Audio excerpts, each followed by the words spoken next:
अस्सलाम वालेकुम नाजरीन, मैं हूं आसिफ हुसैन। आप देख रहे हैं हकीकी टीवी। नाजरीन, हिंदुस्तान के अंदर पहली सदी में इस्लाम का फैलना शुरू हो गया। हिंदुस्तान के मुल्हिका इलाके श्रीलंका में यमन से आने वाले अरब ताजरों के जरिए इस्लाम फैलना शुरू हुआ। श्रीलंका के अवामुन नास मुसलमान हो गए थे, लेकिन यहाँ का राजा मुसलमान नहीं हुआ था। और श्रीलंका के साथ मालदीव का इलाका लगता है, जो कि जजीरों पर मुश्तमिल है। 2500 जजीरों पर मुश्तमिल है मालदीव का इलाका, जिसमें सबसे बड़ा जजीरा माले के नाम से मशहूर है। माले में ही ज्यादा इनका रोजगार और जिंदगी माशरत वगैरह चलती है, बाकी जजीरे छोटे छोटे हैं। मालदीव के अंदर अरब ताजरों ने पड़ाव करके रखा हुआ था। ताजर तिजारत की गरज से हिंदुस्तान और उसके मुल्हिका इलाकों में आते थे। तो नाजरीन, एक काफिला अरब ताजरों का जब यहाँ से अरब की तरफ जाने लगा, मालदीव और इसके मुल्हिका इलाकों से, तो श्रीलंका के राजा ने कुछ तोहफे तहाइफ वलीद बिन मालिक को भेजे ताकि आपस में दोस्ती का रिश्ता कायम हो जाए। तो जब ये काफिला चला है तो दीबल के मकाम पर सिंध में कुछ डाकुओं ने इस काफिले को लूट लिया। औरतों को यरगमाल बना लिया गया और मालो मता को लूट लिया गया और तशद्दुद किया गया और औरतों के साथ जिनसी ज्यादती की गई। तो यहाँ पर एक औरत ने हज्जाज बिन यूसुफ को पुकारा। नाजरीन, बिन यूसुफ एक सफाक और फासिक हुक्मरान था, लेकिन ईमानी रमक, ईमानी गैरत अंदर मौजूद थी। जब यह लुटा पुटा काफिला हज्जाज बिन यूसुफ के पास जाता है तो जाकर बताता है कि एक औरत ने आपको पुकारा था और बड़े दर्द के साथ आपको पुकारा था। जब उन्होंने हमारे साथ ज्यादती की, हमारा मालो मता लूटा। तो हज्जाज बिन यूसुफ अपनी मसरत से खड़ा हुआ और कहने लगा कि मुझ पर मेरी बीवी हराम है, मेरा खाना पीना हराम है, जब तक मैं अपनी बहन की आवाज पे लब्बैक ना कहूं और अपने बहन भाइयों का बदला ना चुका दूं। तो उसने 4000 का एक लश्कर बनाकर भेजा ताकि सिंध को दीबल को फतह किया जाए।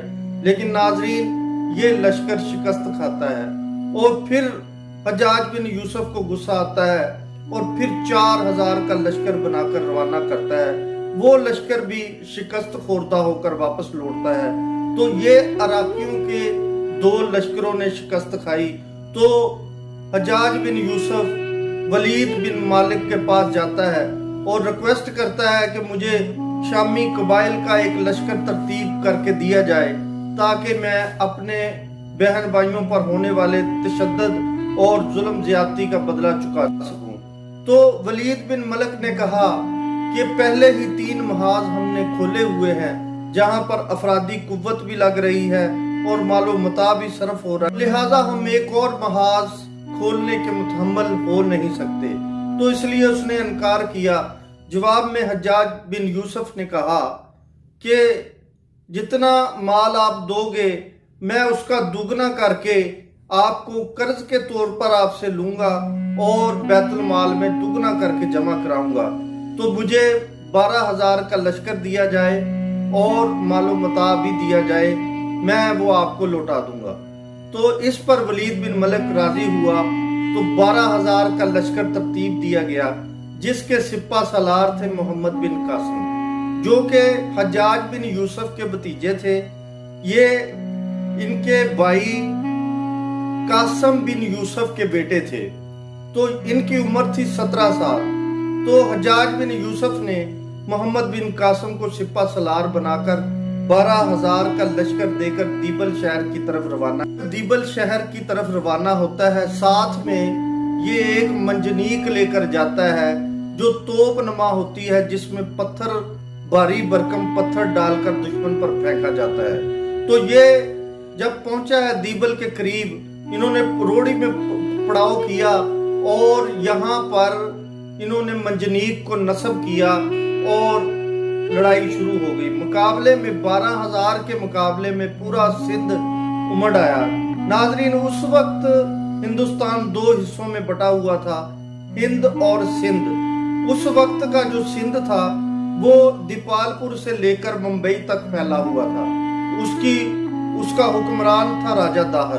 तो दू बदू लड़ाई शुरू हो। दीबल शहर के बसने वालों का मानना था कि जो गुंबद नुमा किला है उसके ऊपर जो झंडा लगा हुआ है, जब तक वो झंडा नहीं गिरता तो हम शिकस्त तस्लीम नहीं करेंगे। तो उस झंडे को गिराना बहुत जरूरी था। तो मोहम्मद बिन कासिम ने हुक्म दिया कि इस झंडे को गिराया जाए, इस गुंबद को गिराया जाए। तो मंजनीक के जरिए जो है पत्थर बरसाए गए, लेकिन एक भी पत्थर जो है वो उस पर नहीं लग रहा था और लड़ाई में शिद्दत आती जा रही थी। तो जो हज्जाज बिन यूसुफ था वो बसरा में बैठकर इस सारे जंग को कंट्रोल कर रहा था। तो हज्जाज बिन यूसुफ ने पैगाम भेजा खतो किताबत के जरिए, क्योंकि उसका डाक का निज़ाम बहुत मजबूत था। तो उसने 3 दिन में रिपोर्ट वो तलब करता था। 3 दिन के अंदर वो नई रिपोर्ट लेकर उसके बारे में हुक्म जारी कर। जब हज्जाज बिन यूसुफ को पता चलता है कि ये गुंबद नुमा किला जिस पे झंडा लगा हुआ है कि अभी तक फतह नहीं हुआ, तो उसने उधर से बैठकर पैगाम भेजा, बसरा से बैठकर पैगाम भेजा कि इस पर एक जाविया नीचे रखकर मंजनीक से पत्थर फेंका जाए। तो मोहम्मद बिन कासिम ने मंजनीक का रुख एक जाविया पीछे किया और खुद मंजनीक को चलाया और पहले ही पत्थर में उस गुंबद को झंडे समेत गिरा दिया। तो इस तरह से दीबल शहर फतह हुआ और वहां के लोग जो हिंदू महाराजा के मानने वाले थे तो उन्होंने इस्लाम कबूल किया और 90 हिजरी में फातिहाना अंदाज में इस्लाम सिंध में दाखिल हुआ और इस एरिया में इस्लाम दाखिल हुआ।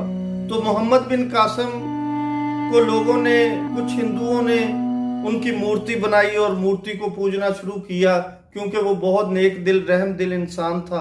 अक्सरियत इस्लाम लेकर आए, ज्यादातर हिंदू मुसलमान हुए और 2 साल तक आपने मुल्तान तक पेश कदमी की और मुल्तान तक इस्लाम फैलाया। यानी 92 हिजरी तक आप मुल्तान में दाखिल हुए और इस सारे एरिया में इस्लाम फैलाने का। दश्त तो दश्त है सहरा भी न छोड़े हमने, दश्त तो दश्त है सहरा भी न छोड़े हमने, बहरे जुल्मात में दौड़ा दिए।